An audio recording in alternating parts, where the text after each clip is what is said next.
Sometimes betrayal doesn't scream. It smiles, knocks politely, and hands you a pen. I was 2 sips into my afternoon tea when I heard the knock. Not a frantic bang, just a calm, deliberate rhythm. I opened the door and there she was, Megan, dressed like she'd stepped out of a home renovation commercial. Her smile was too white, too bright. Kyle stood beside her, hands shoved deep into his pockets. He didn't meet my eyes. "Dad," Megan chirped, stepping past me like she lived there. "We brought someone to help with your paperwork, just routine stuff." Behind them, a man in a cheap, oversized blazer shuffled inside, holding a leather folder and sweating like a politician in church. "What paperwork?" I asked, closing the door slowly. Megan set her purse down on my table like it was hers. "Estate updates. Nothing big. Just a couple things to streamline in case something ever happens. You know, just being responsible." The man cleared his throat. "I'm a notary," he mumbled, showing a badge I didn't recognize, then quickly tucking it back into his jacket. My stomach flipped. "I wasn't told anything about this," I said flatly. "We figured we'd save you a trip," Megan said, already unfolding the papers. "You don't like driving across town anymore, right?" Kyle still hadn't spoken. His eyes darted toward the window. I reached for my reading glasses, even though I didn't need them. I needed time.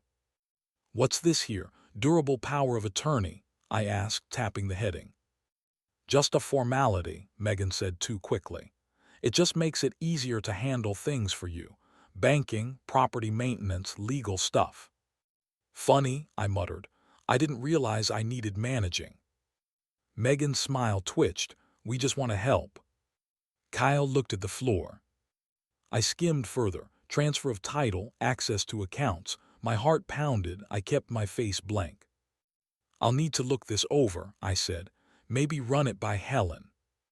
Megan stiffened. "Helen? She's not your lawyer anymore, is she?" I met her gaze. "She drafted my will. That makes her very relevant." "We just thought you'd want to take the stress off your plate," she said, voice tighter now. "Let the younger generation handle the hard stuff." I stared at Kyle. "Is that what you think this is, helping me?" He opened his mouth, then closed it. I stood up, deliberately slow. "I'm not signing anything today." There was a beat of silence. Megan's smile vanished. "Fine," she snapped, gathering the papers. "But we're only trying to protect what's best for everyone." "Everyone sounds a lot like you, Megan." The notary, if that's what he was, turned red and nodded stiffly before backing toward the door. Megan followed, her heels clicking like hammers against the tile. Kyle trailed behind, saying nothing. As the door closed, I stood alone in the hallway, the silence pressing against me like a weight. I could hear Ellen's voice again, soft but firm in my head. "Don't ever sign anything without counsel, not even from your own son." I walked to the old cedar cabinet in the study, opened the bottom drawer.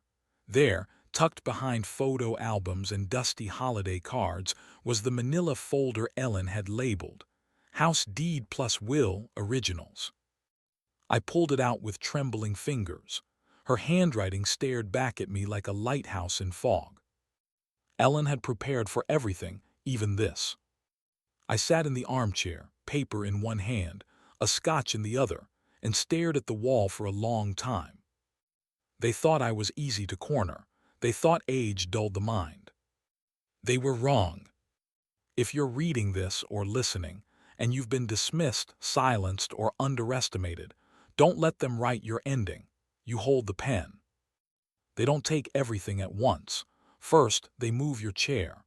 Then they act like you never sat there to begin with. Dinner smelled like rosemary and honey ham, but the air was thick with something else: ownership. Megan floated between chairs, wine glass in hand, arranging the plates like a hostess on a reality show. She was smiling too hard again. I stood by the doorway, coat still on, watching. "Dad," Kyle called, not meeting my eyes, "your seat over there." He gestured vaguely toward the far end of the table, where they'd shoved an old folding chair between the kids' coats and a crooked coat rack. Not at the head, not even close. I blinked. Over here. Megan chimed in. We needed more space for the kids, figured you wouldn't mind. No one looked up. Not the cousins, not the aunts, just forks clinking against plates like it was normal. I sat. The folding chair creaked under me. Someone had tossed a scarf across the back, still smelling like perfume and dog hair. Megan raised her glass. To the future of this family, she said brightly. Her eyes lingered on Kyle, then flicked toward me, cold, calculated. To progress, to smart planning, and to letting go of outdated systems. The toast got a few awkward chuckles. Kyle drank without speaking. I forced a smile and tasted the wine. Too sweet, too bitter. The food was warm, but in my mouth it felt like ash. I chewed, swallowed, didn't speak. Halfway through the meal, my grandson, Leo, slid into the seat beside me. He looked up at me with wide eyes and asked, "Grandpa, why are you sitting all the way down here?" My throat tightened. "Because," I said, voice thin, "sometimes grown-ups forget where people belong." He frowned. "But this is your house." I stared at him. That hit harder than it should have. Megan called from across the table. "Leo, sweetie, come help mommy pass dessert." He hesitated. I gave him a small nod, and he ran back to her like a bird to a cage. I watched her fix his collar and whisper something in his ear. His head drooped. When dinner ended, I stayed behind in the dim dining room while everyone migrated to the living room. My plate sat untouched, bones picked clean. I rose slowly, walked to the study, and shut the door behind me. The silence hit me harder than her words. I poured 2 fingers of scotch into the crystal glass Ellen had insisted we keep even after the wedding, the one engraved with our initials. My hand shook slightly as I lifted it to my lips. Ellen had warned me years ago, when Megan first started talking about streamlining the household. "She's charming now," Ellen had said, "but she keeps track of things like real estate and silence. Don't let her silence you." I remembered brushing it off. I thought she was being paranoid. But now I could see it all clearly. Megan wasn't simply trying to control the family dynamic. She was publicly reassigning power, and tonight was her statement piece. They hadn't kicked me out of the room, not yet, but they'd moved my seat. And they were watching to see if I'd object. I hadn't. But that didn't mean I was blind. I opened the drawer where I'd stashed Ellen's files, the original will, the notarized trust, her notes about the house, handwritten with her favorite purple pen. I ran my thumb along the margins. They were counting on my silence. I raised my glass again, this time not in grief. If Megan wanted to play the game publicly, she should have remembered who bought the table in the first place. The worst betrayals don't come with a gun or a knife. They come with a signature that isn't yours. I parked in front of the bank just after it opened. A frosty wind cut through my coat as I stepped out, but the cold wasn't what made my hands shake. Inside, everything smelled like stale carpet and perfume. A young clerk with glossy nails smiled too politely as I approached. "I'd like to access my safe deposit box," I said, sliding my ID across the counter. She nodded, typed something, then frowned. "Box 117, right?" "Yes." She clicked a few more times. "It looks like that box was accessed a few months ago by someone listed under power of attorney." My stomach dropped. "Excuse me," my voice cracked. "No one else has access." She turned her monitor slightly, showing a log. "Kyle Brighton, your son, correct. He signed the access log back in July, said it was for estate management." I steadied myself on the counter. I never gave Kyle power of attorney, never signed anything. She looked unsure. "We have the paperwork on file. He brought it in with a notary." My teeth clenched. Could I see what's inside the box? A few minutes later, we stood in the vault room. She unlocked box 117 and pulled it open. Empty. The light above flickered, catching the edge of polished steel and hollow space. No deed, no will, nothing. I'm sorry, she said gently. He must have removed the contents during his visit. Standard protocol allows it under POA unless the box is restricted. I couldn't even respond. My throat had closed around the rising heat of shame and fury. In the car, I gripped the wheel until my knuckles turned pale. I stared at the dash, then at my own reflection in the rearview mirror. Kyle, my son, the boy I taught to ride a bike, the man I helped with his first down payment, the one who held my hand at Ellen's funeral. He'd signed my name. He'd stolen from me under the veil of legal language. But this wasn't just Kyle. He was never the one with ambition. He followed, always had. Megan had the sharp tongue, the smile that didn't reach her eyes, the habit of overstepping masked as helpfulness. She'd handed him the pen. I was sure of it. My mind flashed back to Ellen's writing. That day she sat at the kitchen table, labeling envelopes while I grilled outside. Copies made, she'd murmured aloud, tapping a folder. Never trust originals alone. I remembered laughing, paranoid much. She looked at me then, serious. No, just prepared. I pulled the car into the driveway, tires crunching the gravel. From inside the house, laughter floated out, Megan's voice, bright and forced. The sound made my skin crawl. I didn't go in. Instead, I walked to the old garden shed behind the house. Inside, past rusted tools and unused bags of mulch, sat the fireproof lockbox Ellen insisted we keep. I turned the dial. Inside, wrapped in plastic and clipped neatly, photocopies, the deed, the will, her handwritten notes in purple pen, a scanned image of her ID with the title co-trustee authorization required. My fingers trembled, but not with weakness. With clarity. Kyle hadn't stumbled into a mistake. He'd taken my keys, my legacy, and handed them to a woman who'd made it clear I was in her way. This wasn't miscommunication. It was fraud dressed in Sunday brunch smiles and notarized lies. You don't win wars by yelling. You win them by listening longer than the other man can lie. Harold's screen door creaked the same way it had since 1975. Morning, I muttered, stepping inside. He was already pouring black coffee into a chipped navy mug. You look like hell, he said, not unkindly. I've earned it. We sat down at his kitchen table, same one we fixed together after his divorce. He slid the sugar bowl toward me. Start from the top. I told him about the safe deposit box, the forged power of attorney, the empty vault, Ellen's hidden copies. When I got to Megan's smile as she introduced that fake notary, Harold slammed his mug down. They brought a fake notary into your home. I nodded. And Kyle just stood there, like a ghost in a good suit. He grunted. That boy's spine evaporated the minute he married her. I looked away. I think I always knew it, but I didn't want to believe he'd crossed the line. Harold leaned forward. What they did, that's not just family drama, that's theft, fraud. You don't need closure, you need a courtroom.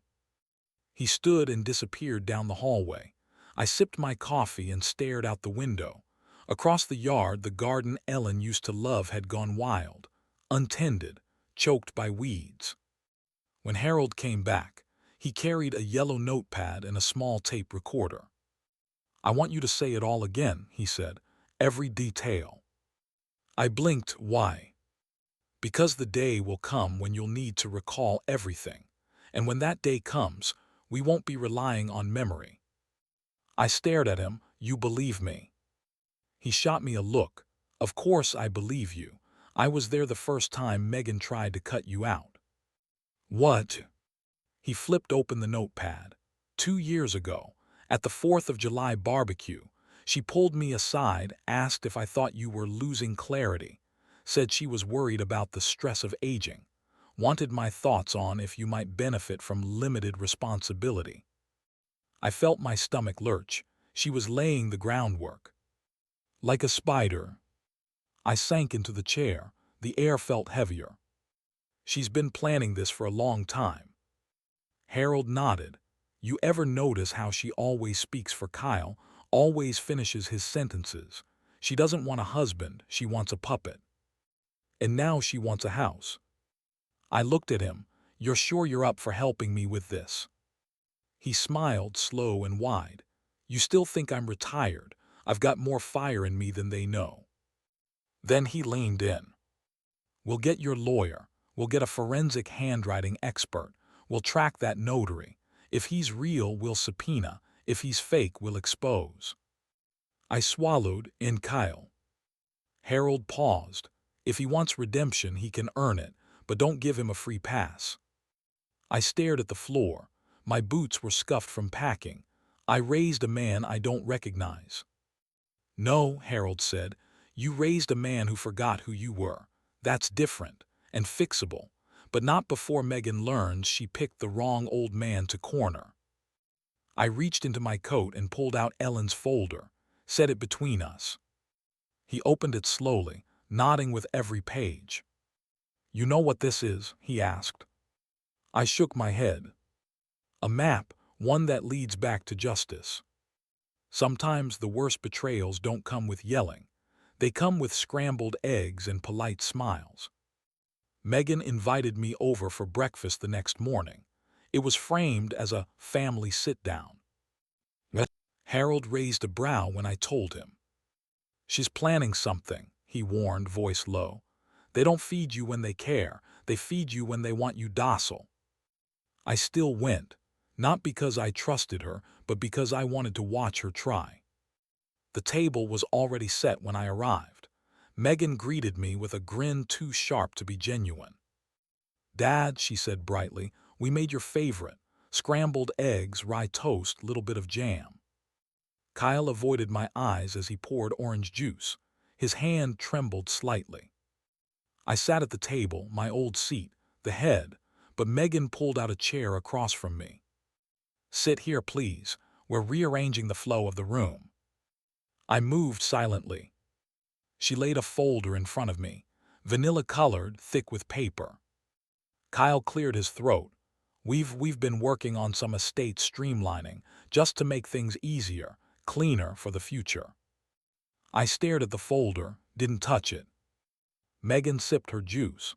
It's just a formality, a few signatures to consolidate assets, reduce confusion later. I forced a smile. Is this before or after you moved my chair? Her eyes narrowed. I'm sorry. Never mind. I opened the folder.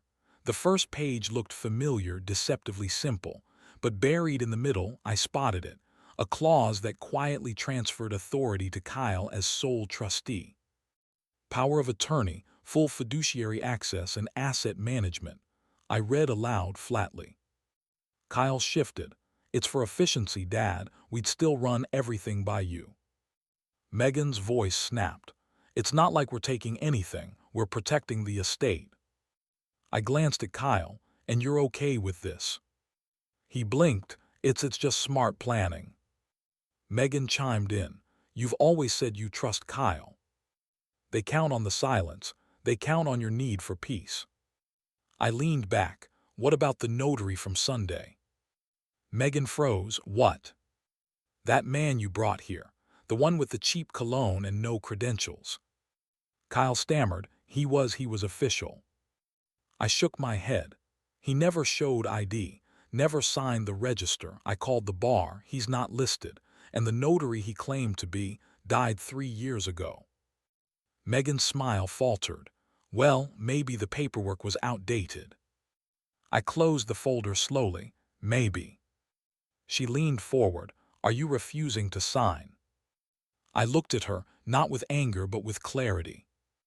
I'm not refusing, I'm remembering. Remembering what?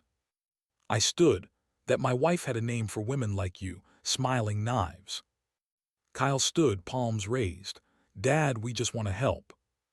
You could have helped by protecting the box at the bank, but you went behind my back." He winced. "And you," I turned to Megan, "you've been practicing this little stage play for months, maybe years." Her jaw clenched. "This is my home too." "No," I said quietly, "it is. It never was. It was a gift you assumed was yours to keep." I picked up the folder, tapped the clause with my finger. "Every trap has a signature. You were just too confident I wouldn't read it." She crossed her arms. "You're paranoid." "No," I said, "I'm awake now." I walked to the door. Kyle followed me halfway. "Dad, you're making a mistake." I didn't turn. "No, Kyle, I made it 10 years ago when I gave you a key instead of a backbone."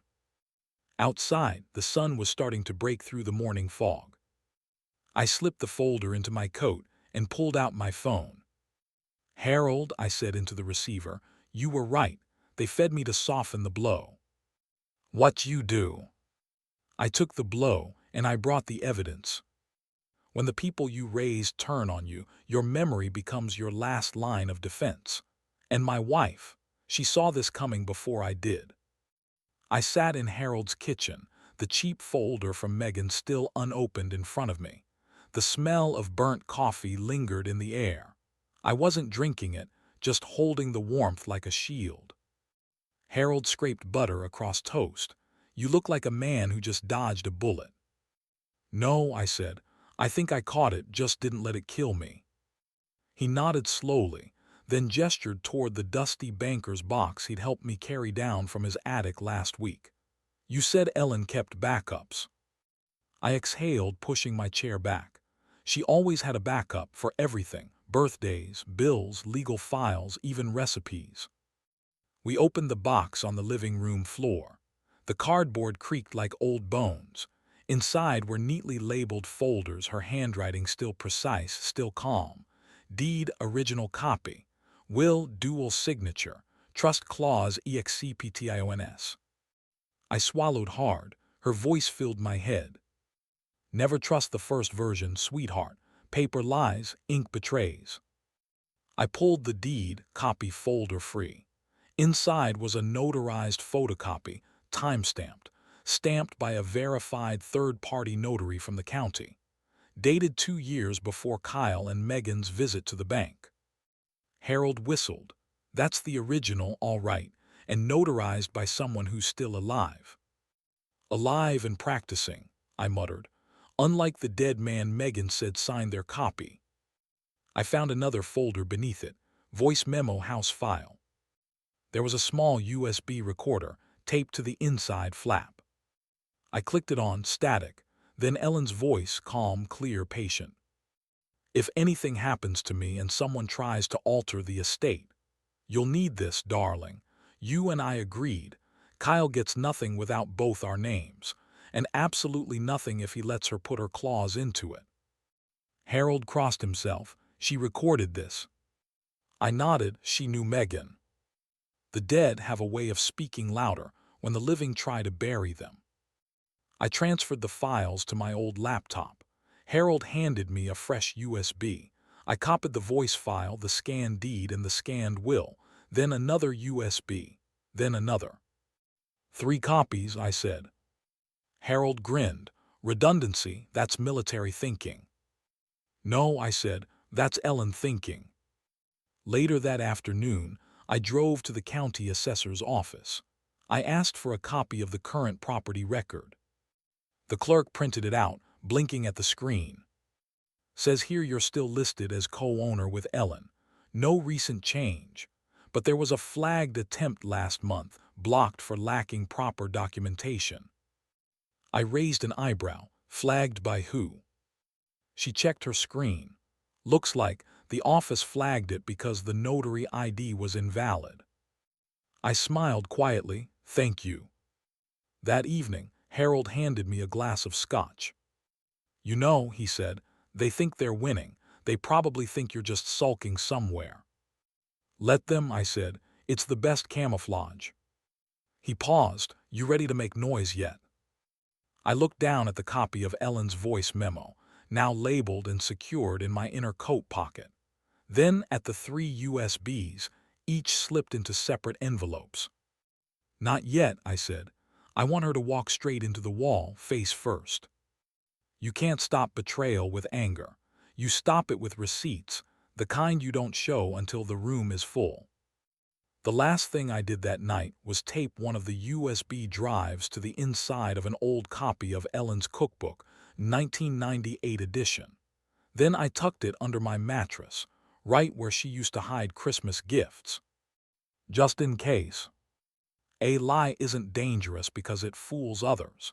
It's dangerous because it dares you to question your own memory. Kyle's truck pulled into the driveway late Saturday morning. Megan climbed out first, high heels clacking across my porch like she owned the timber. Kyle followed behind, hands in pockets, jaw clenched like he didn't want to be here. I didn't get up to greet them. Just stayed seated on the porch swing with a mug of coffee and a newspaper I wasn't reading. "Hey, Dad," Kyle said, awkward. Megan forced a bright smile. "We brought some things for you to look over, just routine stuff." I didn't move. Didn't we already do this? Her smile twitched. "This is updated. We realized there were some errors in the first set. This version is cleaner." "Cleaner," I repeated, sipping my coffee. "What happened to the notary?" Kyle hesitated. "Different one this time, more official." Megan opened her leather bag like a magician about to pull a rabbit. "It's all ready for your signature. This just solidifies estate simplification." "Estate simplification," I said. "That's what you're calling theft now." Kyle flinched. Megan's smile thinned into a line. "Excuse me." I stood slowly, letting the screen door creak behind me as I opened it. "If you want to talk paperwork, you do it inside. But if you're bringing lies, keep them on the porch." They sat stiffly at the dining table while I placed the documents, beside a plate of store-bought pastries they didn't touch. Megan cleared her throat. "This streamlines your assets, consolidates points of contact, and the power of attorney clause makes it easier for us to help manage things." "I never signed over power of attorney," I cut in. Kyle spoke then, voice small. "You don't remember signing it, but—" "I remember everything, son. It's strange watching your child lie to you, like seeing a photo where the eyes aren't quite right." Megan tapped the final page. "It's just your signature right there." I looked down. The signature line was already filled in. "You forged this," I said flatly. "No, this must be from before," Kyle mumbled. "Megan," I asked, not looking at her, "do you know the penalty for presenting forged legal documents to the actual owner?" She laughed, forced and tight. "Are you threatening me?" I stood up, walked into my study, returned with a manila folder. "This," I said, laying Ellen's notarized deed and will copies in front of them, "is the original, filed, recorded, and backed up 6 ways to Sunday. And this," I held up the USB stick, "is my late wife's voice explaining what happens if anyone tries to rewrite her wishes." Megan's face went pale. "You're bluffing." "Am I?" I said.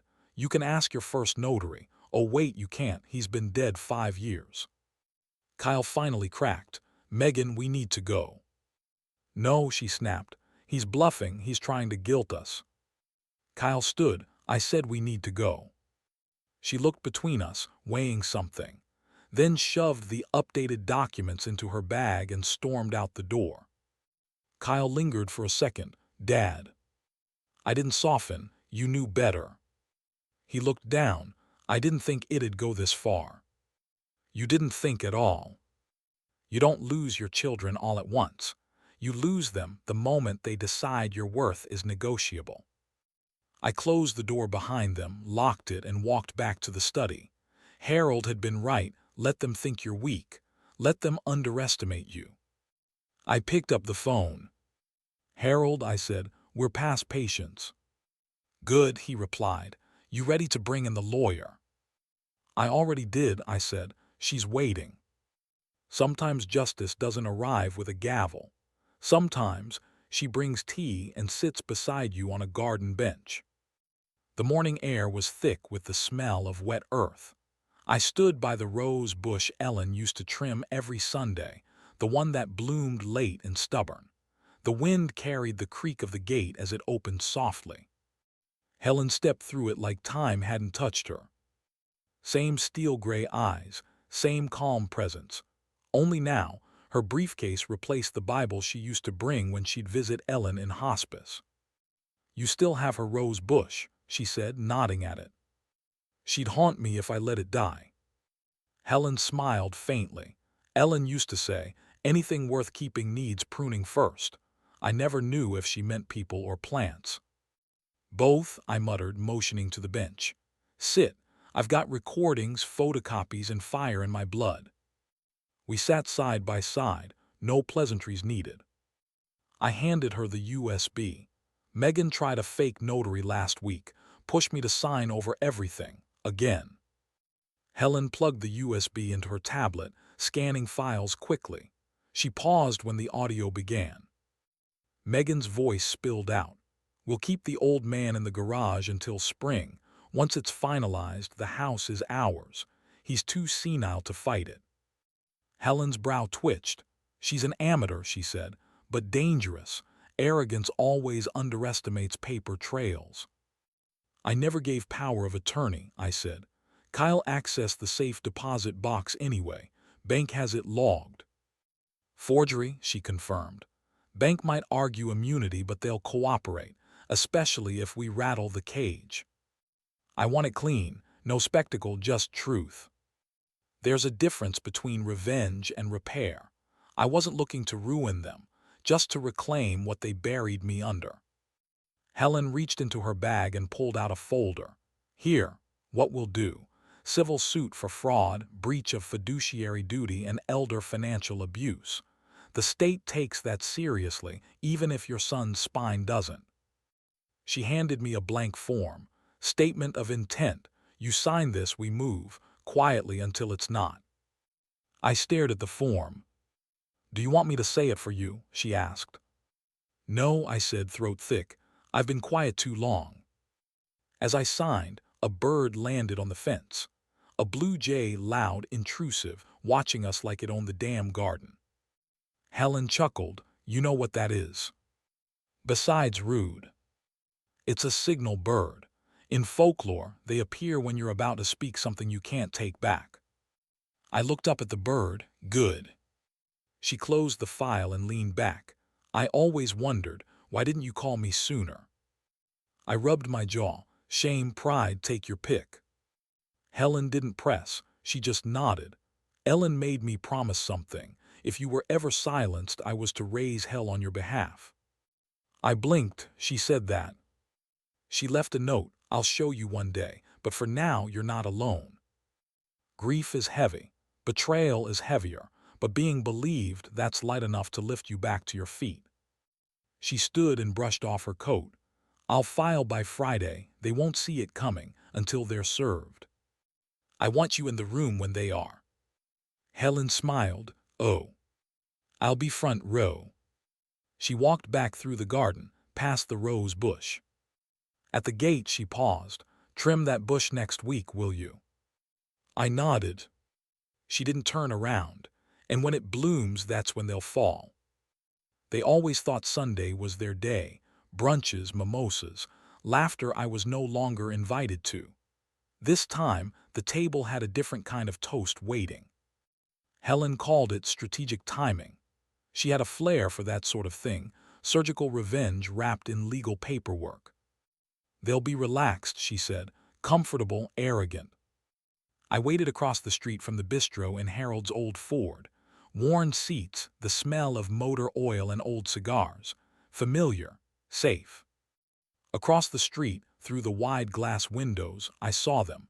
Megan in her beige coat, gesturing animatedly. Kyle nodding like a puppet. Their real estate friends sipping sparkling water with two white teeth. Helen stepped out of her car like a ghost with purpose. I clutched the envelope in my lap, copies of every document. The forged deed, the fake notary's ID, the bank logs. Harold had offered to drive, but I needed to do this myself. This was mine. The server approached their table, smiling. He held the legal envelope like a dessert menu. Ms. Megan Lowell. Megan took it without hesitation. Probably thought it was another thank you note from some family friend she'd fooled. She opened it. The smile cracked, then vanished. "Is this a joke?" she snapped. Kyle leaned in, reading over her shoulder. His face paled faster than cream in coffee. "What the hell is this?" he asked. Helen stood behind the server now, arms folded. Megan's voice rose, brittle. "Who the hell do you think you are, pulling a stunt like this in public?" Helen didn't flinch. "I'm the attorney of the man whose house you tried to steal. You've been served." I didn't want shouting. I didn't want tears. I wanted silence, and that's exactly what followed. Their friends stared, forks midair. A woman in a red blazer whispered something. One man actually took out his phone. I knew what came next. Word would spread faster than the ink on those papers. I stepped out of the truck. Walked slow. Steady. Megan locked eyes with me like I'd risen from a grave she thought she'd sealed. Kyle just looked down, shoulders sagging. I passed their table. Paused. "Merry Sunday," I said softly. Then quieter, "Tell your notary I said hello." Inner monologue. Ellen would have liked that line. She always said the best revenge was factual and polite. I didn't stay. Didn't gloat. Didn't turn around. Helen caught up to me outside the door. "They'll try to spin it," she warned, "but the truth's in motion now." "Let them spin," I said. "Spin can't undo paper." She smiled. "You ready for the next step?" I nodded. Let's make their silence louder than their schemes. That night back at Harold's, he poured 2 glasses of bourbon. "To justice," he said. I raised mine, "to timing." He chuckled. "Damn, that was smooth." "It was Helen," I said. "No," he corrected, eyes narrowing. "It was you finally standing up. They built a house of lies and locked me outside. But all it took was a signature, a witness, and a Sunday to blow the doors wide open. Truth doesn't scream, it whispers. And when the right ears are listening, it can bring empires down." Harold slid the flash drive across the kitchen table. "You sure about this?" he asked, voice low. I nodded. My hands didn't shake this time. Helen had called the night before, excited but measured. "If we're going to court, we need more than forged paperwork and a scared son. We need their words." I looked down at the flash drive. That's exactly what this was, Vanessa's words, or more accurately, her arrogance. It started weeks back. Harold had wired a digital recorder into the study lamp. Just above the antique desk Megan had insisted be redecorated for a cleaner aesthetic. She thought the room was hers now. She used it freely, confidently, too confidently. "You'd be surprised how many old men sign papers without reading them," Megan's voice crackled from the speaker as I hit play. "He's halfway senile, and Kyle's too soft. This house is already mine." Another file. I told him it was just for taxes. The idiot even thanked me. I sat in Harold's kitchen, the light above us flickering. It was quiet, too quiet. The kind of silence you feel in your bones. "She really thought I wouldn't hear it," I muttered. Harold leaned back in his chair. "They think our hearing fades with age. Maybe our voices too, but not our memory." He was right. My hearing wasn't what it used to be. But I remembered every word, every time Megan had smiled while stabbing me in the back. Flashback. "She's just trying to help," Kyle had once said when I questioned why Megan was handling all the bills. I'd nodded then, silently. But inside something had shifted, something sharp. Now it was all captured. Her bragging to her sister about sealing the deal, laughing about Grandpa's dumb loyalty, even mocking Ellen's framed photo, calling it old lady clutter. It wasn't just greed. It was cruelty. And now it had a voice. Helen was thrilled. "This is the nail," she said. "You want a courtroom, you've got it. This'll gut her credibility." "But will it make them see?" I asked. She paused. "Some of them already do." Later that day, I visited my old church. Not for prayer. Not even for peace. For reach. I handed a copy of the recording to Pastor Jim. He had once officiated Kyle's wedding. He knew the family, knew Megan. He listened to one clip and sighed, heavy and long. "This'll break hearts," he said. "It already did," I replied. "People think justice is loud, gavels, verdicts, headlines. But sometimes it's a whisper in a church hallway, a rumor that grows teeth." By evening, I knew the recording was moving, through inboxes, through ears, through quiet conversations over coffee and casseroles. Harold poured me another cup of black. "You think they'll still show up to church this Sunday?" I shrugged. "If they do, they'll sit in the back, and they'll leave before the final hymn." As night fell, I opened the folder Ellen had labeled Contingency. Inside were letters, originals, even an old voicemail from our attorney confirming the co-trustee clause. Ellen's voice played softly. "Only together can this property move." She meant Kyle and me, not Megan. She'd prepared for betrayal, even from her own blood. She trusted the paper trail more than the people behind it.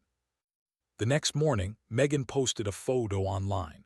Her and Kyle smiling, clinking glasses, pretending nothing had changed. But I noticed something different. The comments were quiet. The likes missing.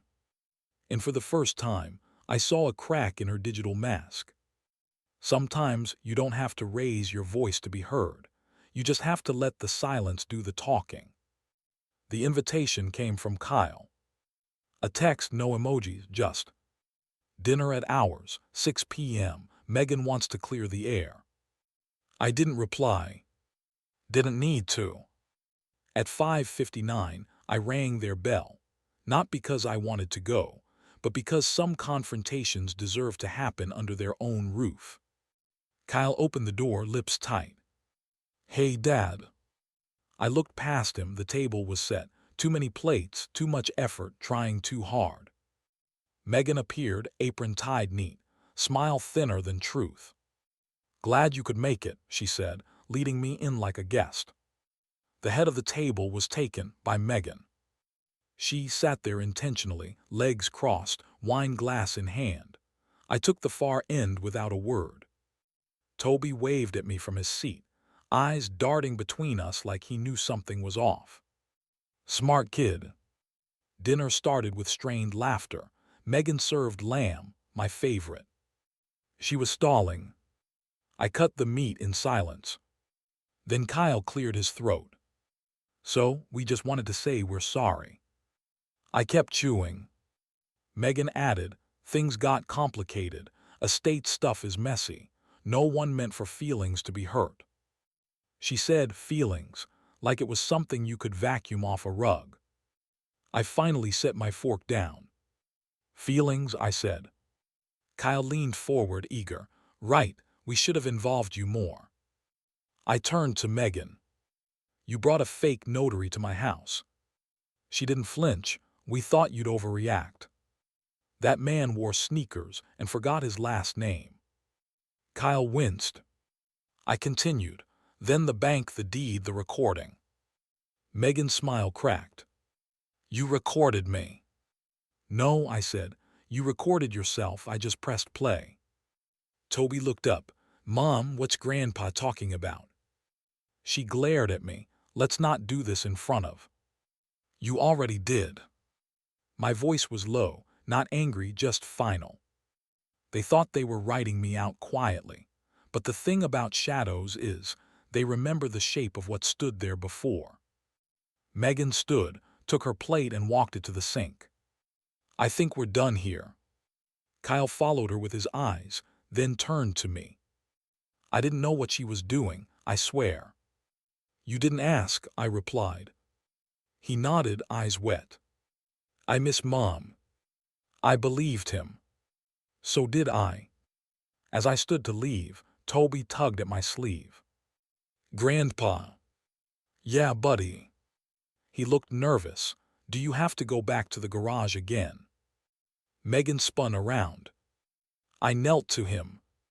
Not anymore. Visual description. The kitchen light buzzed overhead. Megan stared at the floor. Kyle rubbed his face. Toby smiled like he didn't quite understand but felt something shift. Back home, my home, I sat in my study, Harold across from me. How'd it go? He asked, sipping from his chipped mug. I handed him Megan's handwritten apology card. He read it, smirked, and set it on fire in the ashtray. Fair, I said. They served dinner to bury the past, but I showed up to remind them the table still belonged to me. Some truths don't need to be shouted. They just need to be printed where the right people will read them. It was Helen's idea. She stood in my study, holding a draft in one hand and a steaming mug of coffee in the other. Your words, she said, just cleaned up a little. I took the paper from her and read the first line aloud. My name is Robert M. I am a father, a veteran, and a man whose home was nearly stolen by signatures I never gave. My throat caught on the second sentence. It's not revenge, she said, it's a record. The community newsletter wasn't big, just a folded printout that showed up in mailboxes every Friday. But in this town, it might as well have been the front page of the Times. By Sunday morning, phones were ringing. Harold called first. It's out, page 3, next to the church bake sale and dog adoption flyer. He chuckled, your words are making rounds. By noon, I'd had 3 voicemails from old neighbors, 2 from church friends, and 1 from someone I hadn't heard from in over a decade. By Monday, I saw her. Megan. At the grocery store. She was in line, clutching eggs and almond milk like her grip could keep the world steady. I stood behind her. She turned, saw me, and stiffened. You proud of yourself? She hissed under her breath. I'm just telling the truth, I said. You told yours first with a forged notary and a fake smile. Her jaw clenched. You embarrassed us. I leaned in, voice steady. You erased me first. People like Megan build their empires on silence, but even a whisper of truth shakes the walls. Tuesday afternoon, Kyle came by. No warning. Just a knock, and then the shuffle of guilt standing on my porch. He held a copy of the newsletter, wrinkled and folded in half. She says she's going to sue for defamation. I looked at him. You think it's not true? He paused. No. Then let her sue. He didn't argue. He sat down, shoulders slumped. People are talking, her clients are pulling out, her firm asking questions. I nodded, they should. He looked up, eyes bloodshot. She's not well, she's unraveling. I didn't say what I wanted to. That maybe she needed to. That maybe unraveling was the only way she'd ever see the threads she'd been pulling on for years. Instead, I asked, do you want me to stop? He shook his head. I want you to keep going. Later that night, I got a text from an unknown number. No name, just words. You're ruining my life, I hope you're happy. I stared at it for a long time. Then deleted it. Visual description. The newsletter sat on my kitchen counter, coffee-stained and dog-eared. The headline wasn't bold, but the words underneath glowed, like someone had finally turned on the lights in a dark, locked room. At church the next Sunday, the pastor gave a sermon about bearing false witness and honoring thy father. I didn't ask for it. Didn't need it. But Megan wasn't there. And that said more than any scripture could. She forged my name to steal my silence, but I signed my own name to take it back. Courtrooms aren't about justice. Not at first. They're about who has the paperwork and who isn't afraid to use it. I wore the same gray suit, Ellen picked out for my retirement dinner. Helen met me at the courthouse steps, briefcase in one hand, determination in the other. "You ready to be underestimated one more time?" she asked. I nodded. They're expecting an old man with no fight left. She smiled. "Let's disappoint them." Inside, the courtroom smelled of polish and quiet judgment. Kyle sat at the defendant's table, head bowed. Megan was beside him, lips pursed, scanning the room like it was beneath her. She didn't look at me. Didn't have to. I could feel the static tension rolling off her like a storm about to crack. "Case number 3892, the clerk announced. "Robert M. versus Megan and Kyle M. regarding property fraud, misuse of power of attorney, and attempted elder dispossession." I let the words hang in the air like smoke. Helen stood first. She moved like a scalpel, no wasted motion. "Your Honor, we present Exhibits A through F photocopies of the original deed, notarized witness statements, and the audio recording of Megan M. admitting to manipulating Mr. M.'s living situation for personal financial gain." The judge arched an eyebrow. "You have the recording?" Helen nodded. "It's time-stamped and in their own home." The bailiff played it. Megan's voice filled the room. "Once the old man signs, it's ours. We'll move his tools out after the holiday." Then laughter. Her laughter. Even the stenographer flinched. Megan shot up. "That was taken without my consent." The judge cut her off. "Not required in this state, especially when it's the property owner who recorded it." She sank into her chair, face flushed with panic. Kyle stared at his hands like they'd betrayed him too. Then Helen brought out the kicker, the notary license. "Your Honor, the man Megan introduced as a licensed notary was deceased at the time of the signing. Official records confirm he died 5 years prior." A beat of silence. Then the judge spoke slowly. "Are you telling this court the defendants fabricated a notary?" Helen nodded once. Megan's voice cracked. "I didn't know." Kyle mumbled. "She said it was all taken care of." Sometimes the most powerful thing in a courtroom isn't a scream. It's the sound of someone realizing they've lost and can't lie their way out. The judge didn't yell. He didn't need to. He leaned back, steepled his fingers, and said, "This is fraud, egregious, intentional, and targeted. The power of attorney is void. The deed reverts to Mr. M. The eviction attempt is null, and I'll be referring this to the district attorney." Megan's mouth opened, but no words came out. Afterward in the hallway, Kyle stopped me. His voice was low, hollow. "You got what you wanted." I looked at him, the boy I once taught to ride a bike, the man who didn't speak up when it mattered. "No," I said, "I got back what was already mine." He looked like he wanted to cry. I didn't offer him comfort. He hadn't earned it. Visual description.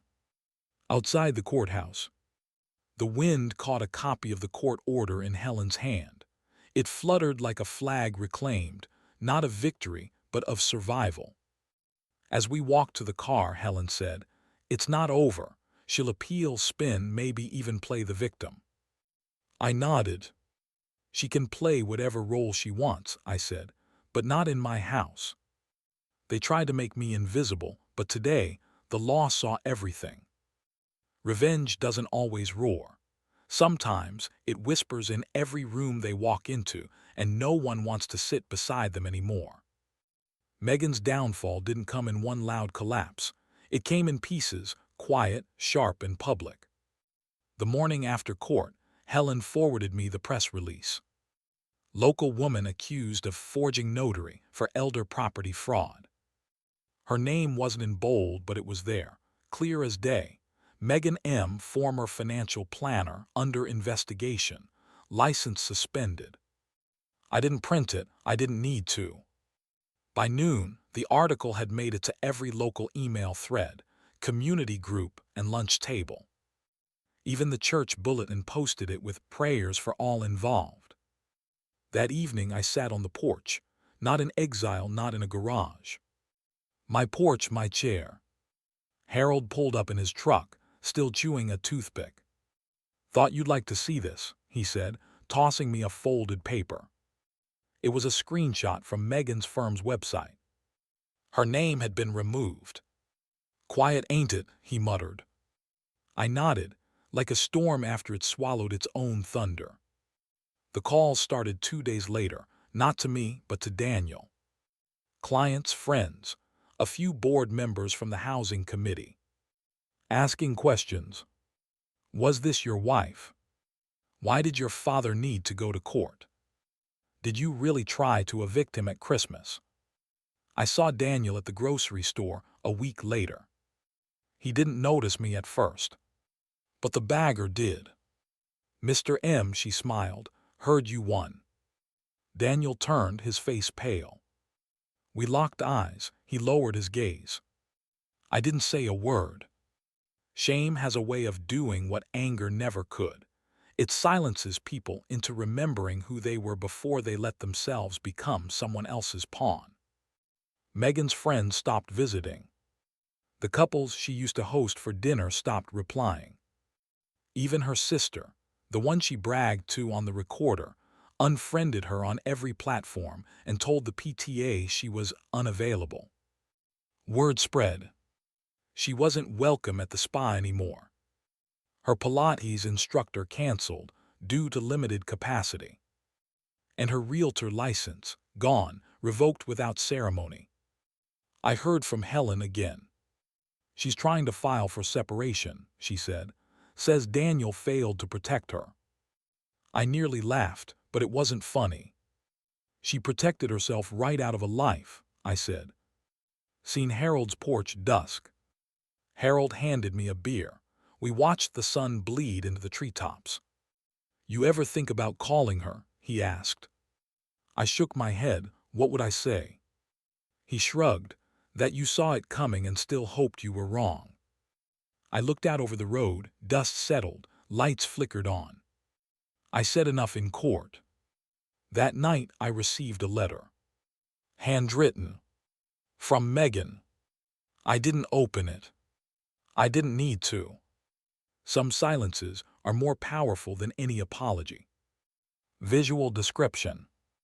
On the kitchen table, the unopened envelope sat beside a steaming cup of tea. I didn't move it.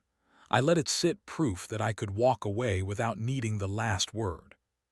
Her voice used to fill my home. Now it only echoes in the silence she left behind. They tried to write me out like a footnote in my own story. But I've lived too long and fought too hard to be anybody's afterthought. Easter came soft that year. The kind of warmth that doesn't announce itself. It just shows up, rests on your bones, and reminds you the world keeps moving, even when you've been still for too long. The table was set, not by Megan, not by Daniel. By me. Harold arrived first, wearing his old army jacket like it still fit right. "Didn't think I'd see this house again," he said, stepping inside. "Least of all like this." "You and me both," I replied, clapping his back. He smiled at the photos on the wall. Ellen's garden, our wedding, baby Daniel holding his first toy hammer. I hadn't taken them down, just dusted them off. Helen came next, totting a tray of lemon bars and a court-stamped envelope in her bag. "You're officially clear," she said, laying it on the mantel. "No more pending anything. Your deed, your trust, your house locked down tighter than Fort Knox." I nodded. "Thank you, Helen, for seeing me when they didn't." Her eyes softened. "They saw you. They just thought you were too quiet to fight back." The last to arrive was Toby, my grandson. He stepped inside slow, clutching a colorful trifold poster. "I brought my project," he beamed. His backpack sagged on his shoulders. Megan's absence was louder in his eyes than any words he could have spoken. Daniel stood behind him, sheepish, holding a casserole like it was penance. "I wasn't sure if we'd be welcome," he said, voice low. I held his gaze. Toby is, that's what matters. Daniel gave a small nod, placing the dish on the counter. No hugs, not yet. We gathered at the table. Not too many, not too few. Just the ones who'd stood in the truth with me. Toby opened his project. The title read, My Family Hero. And there in crayon was a drawing of me standing at the head of the table, arms outstretched. Behind me, the house, no garage in sight. This is our house, Grandpa. I told my teacher you built it with Grandma and you got it back all by yourself. I didn't speak, couldn't. I reached out, touched his shoulder and nodded. The loudest victory doesn't come from shouting. It comes when a child, once taught to forget you, remembers you on their own. Helen raised her glass. To silent strength, she said, and the kind of justice that doesn't need to be loud to be final. Glasses clinked. Laughter, real, earned laughter, filled the room. Daniel stayed behind after the others left. I've started therapy, he said, and I sold my truck, paid back what we drained from the joint account. I stared at the couch where Ellen used to sit knitting in the evenings. Her ghost felt calm now, not restless. You have a long road, I said. I know. We stood in silence. Then I said, thank you for not bringing her. He nodded, eyes glassy. She's gone, left town, said she needed a clean slate. I walked to the door, held it open. Then I hope she finds what she's looking for, somewhere far from here. That night I sat alone in my study. Toby's poster sat folded on the desk. Next to it, a copy of Ellen's will, her handwriting still crisp, her care woven into every clause. Outside, the wind moved gentle through the trees. Visual description. In the quiet study, the glow of a lamp spills across a wooden desk. Toby's family hero, drawing gently, sways in a breeze from the open window. In the hallway, faint echoes of dishes being put away, a home breathing again. The chair at the head of the table was never something I earned through battle, it was mine all along. They just had to remember, and I had to remind them. Quietly, completely, and forever.